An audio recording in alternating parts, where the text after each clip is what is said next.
Hello friends, मैं धर्मेंद्र एक बार फिर से आपका स्वागत करता हूं हमारे यूट्यूब चैनल डीके एकेडमी पर।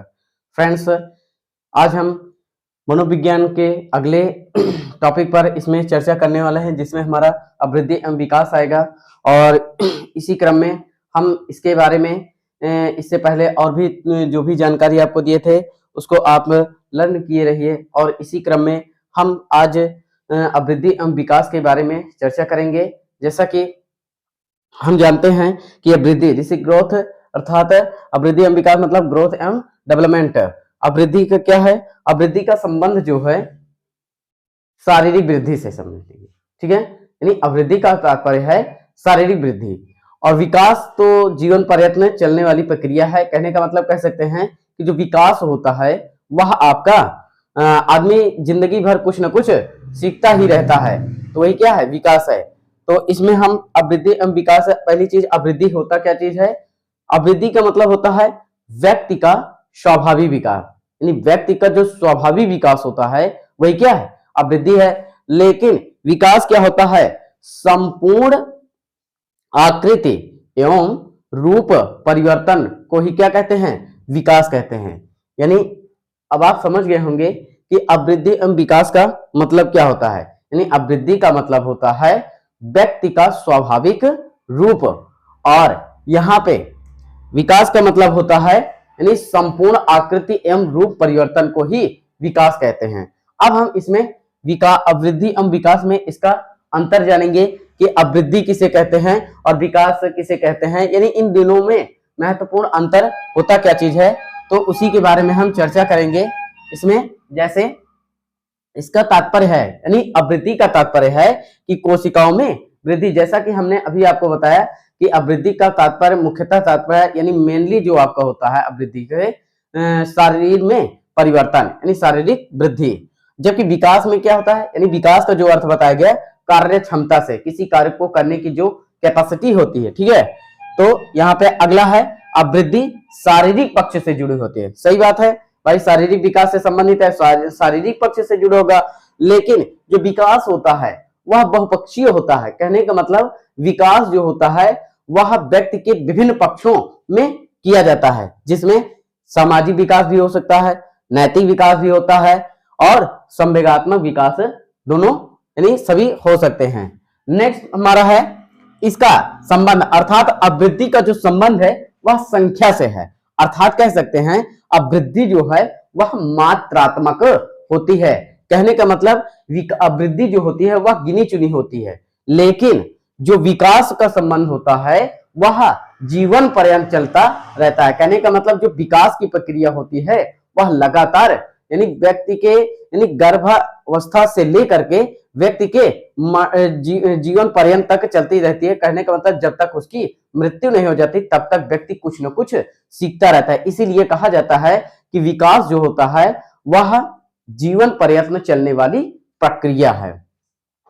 अब इसमें अगला अंतर क्या देखने को हमें मिलता है कि अभिवृद्धि का जो समय होता है वह निश्चित होता है। ये नोट करने वाली पॉइंट है कि मतलब अभिवृद्धि जो होती है इसका यानी जो अभिवृद्धि व्यक्ति में होती है वो एक निश्चित समय तक ही होती है। यानी किसी भी व्यक्ति में अभिवृद्धि का जो समय होता है वह एक निश्चित समय में ही होता है।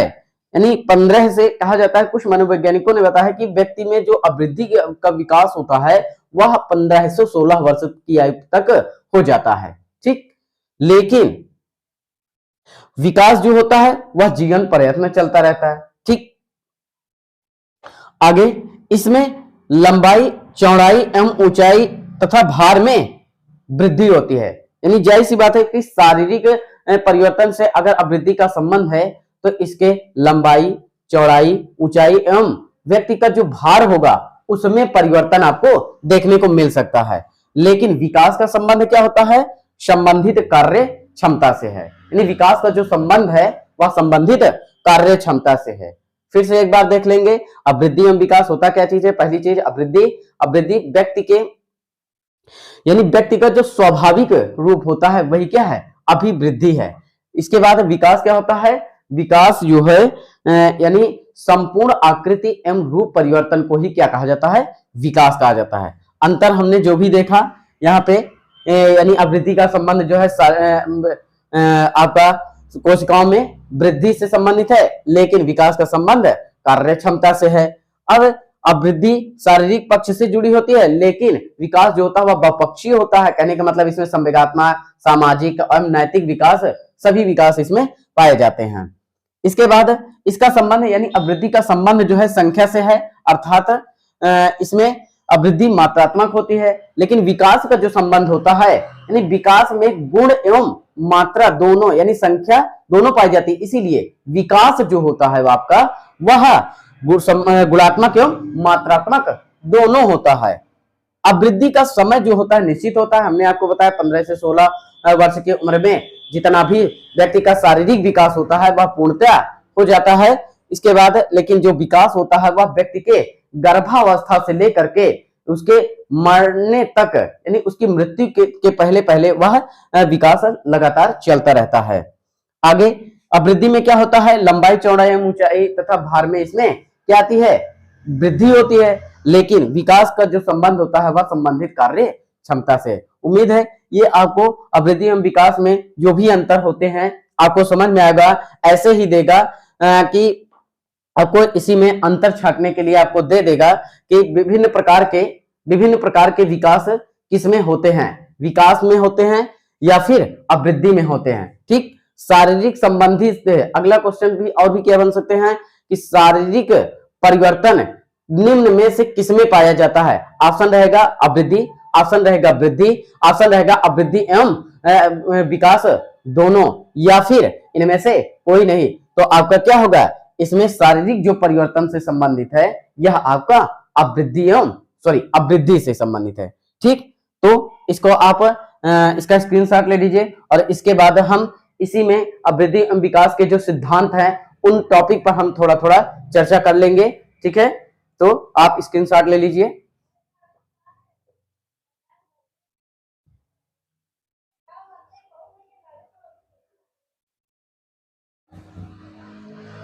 उम्मीद है आप इसका स्क्रीनशॉट ले लिए होंगे।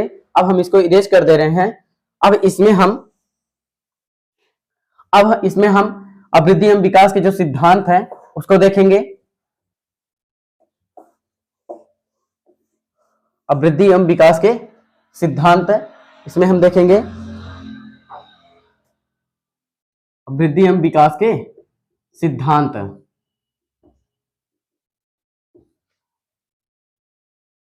अभिवृद्धि एवं विकास के सिद्धांत। नंबर 1 हमारा है आपका निरंतरता का सिद्धांत, निरंतरता का सिद्धांत। ठीक, ये इसको ऐसे ही समझ लीजिए, शब्दों से ही इसमें पकड़ पाएंगे, बाकी आपको लिखाने से कोई फायदा नहीं है। शब्द को आप उसके शब्दों के अर्थों को आप समझिए। निरंतरता का सिद्धांत यानी अभिवृद्धि एवं विकास में जो पहला सिद्धांत है आपका निरंतरता का सिद्धांत। निरंतरता का सिद्धांत से तात्पर्य क्या है, यानी व्यक्ति में, यानी व्यक्ति या पशु कुछ भी कह सकते हैं आप, उनमें जो भी विकास या अभिवृद्धि होता है वह निरंतर यानी लगातार अभिवृद्धि एवं विकास होता रहता है। ठीक, यानी व्यक्ति में जो भी विकास होता है वह निरंतर यानी लगातार वृद्धि एवं विकास होता है। लेकिन ध्यान रहे अभिवृद्धि कुछ समय पश्चात वह रुक जाती है, लेकिन विकास जीवन पर्यंत चलता रहता है। आप इसमें विकास जो होता है वह कभी मंद गति से तो कभी तीव्र गति से ऐसे इसमें होता है। ठीक है, तो निरंतरता के सिद्धांत को आप अच्छे से समझ पाए होंगे। अब यहां पे अगला हमारा है वैयक्तिक विभिन्नता का सिद्धांत, वैयक्तिक विभिन्नता का सिद्धांत।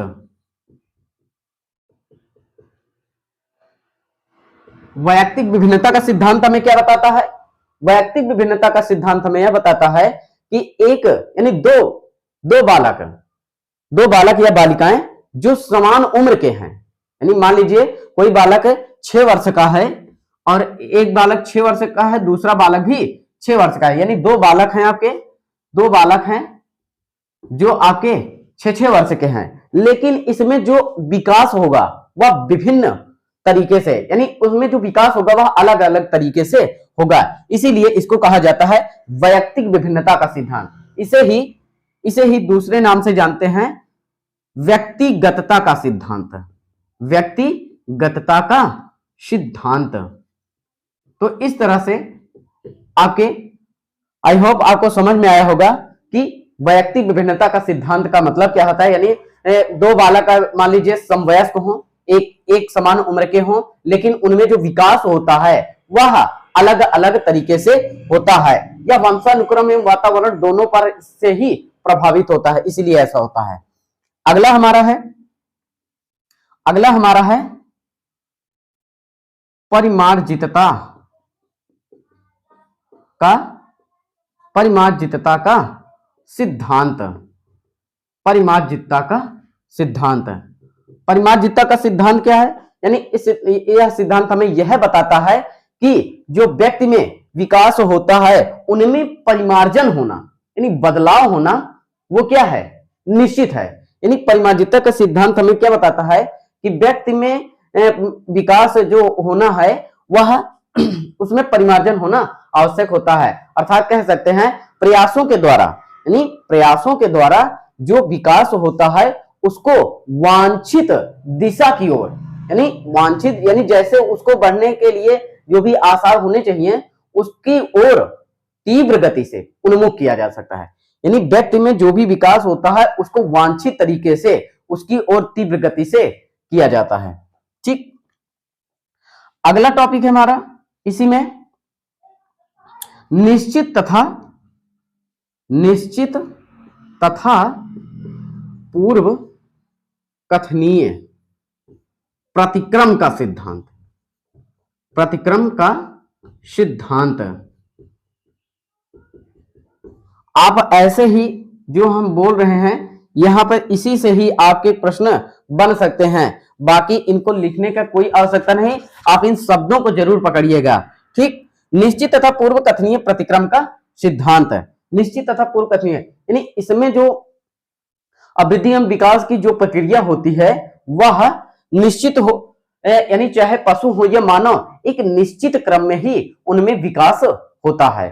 कहने का मतलब निश्चित तथा पूर्व कथनीय प्रतिक्रम का सिद्धांत हमें यह बताता है कि चाहे पशु हो या मानव उनमें जो विकास की स्थिति होती है वह लगातार यानी उनमें वो निश्चित उसका क्रम होता है। ठीक, इसमें कह सकते हैं कि जो गर्भावस्था में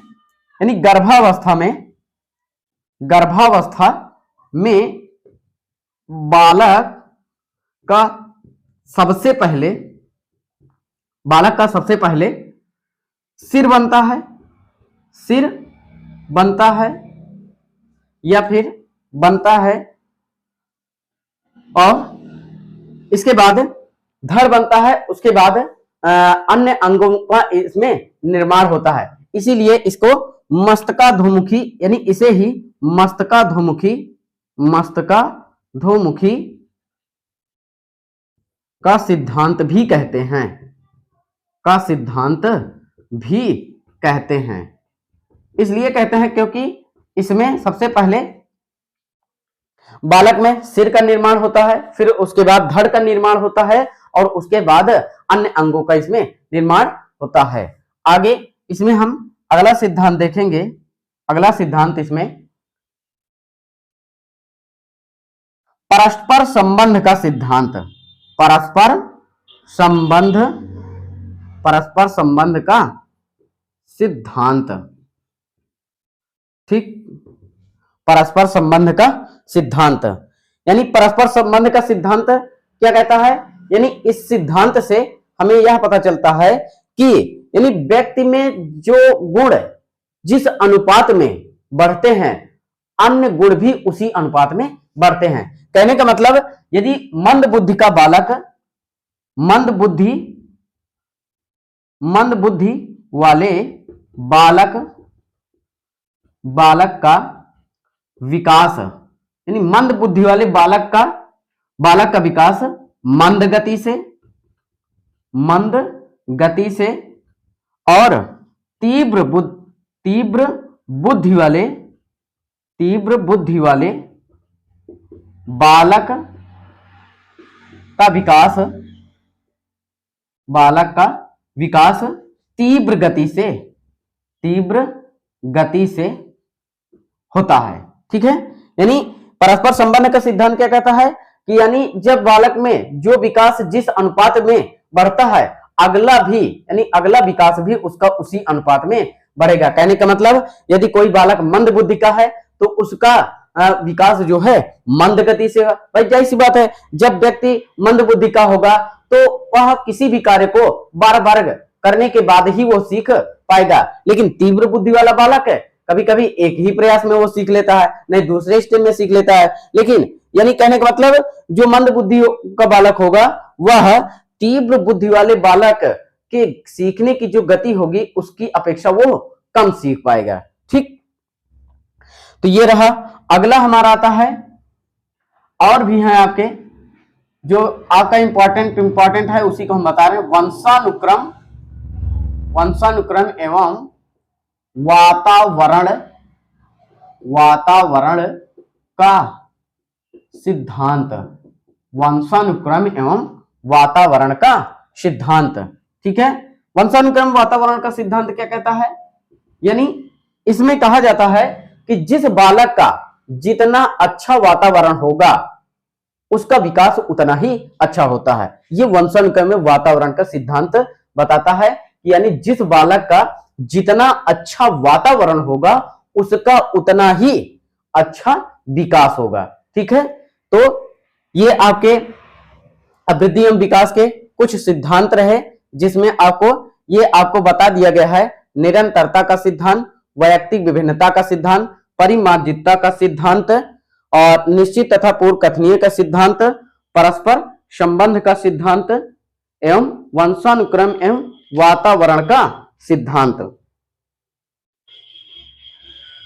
अब इसमें एक आध और देख लेते हैं, उसके बाद आपका समाप्त है समान प्रतिमान का सिद्धांत।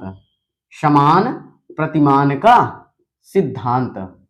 ठीक है, समान प्रतिमान का सिद्धांत। समान प्रतिमान का सिद्धांत क्या कहता है, यानी इस सिद्धांत से तात्पर्य है कि प्रत्येक व्यक्ति चाहे पशु हो यानी प्रत्येक व्यक्ति या फिर कह सकते हैं चाहे पशु हो या मानव अपनी ही जाति के अनुरूप विकास का अनुसरण करती है।